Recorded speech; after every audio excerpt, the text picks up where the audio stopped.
অবশেষে মায়ের দেওয়া শেষ সম্বলটুকু বন্যার্ত মানুষদের জন্য দান করে দিলেন এই লোকটি। এটা কিসের? এটা আমার মা জমাইতো। 4 বছর আগে সে মারা গেছে। আমি জানি না এটার মধ্যে কি আছে, অনেক কিছুই আছে। কি আছে আমি জানি, এটা আমি দিয়ে গেলাম। এটা আমার মায়ের জমানো পয়সা।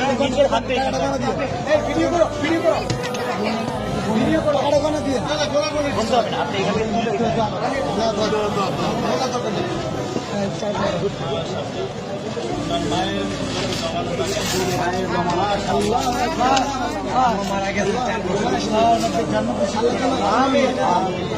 বছর জন্য দোয়া করবেন। এটা আমার বড় ভাই, ছেলে খেলা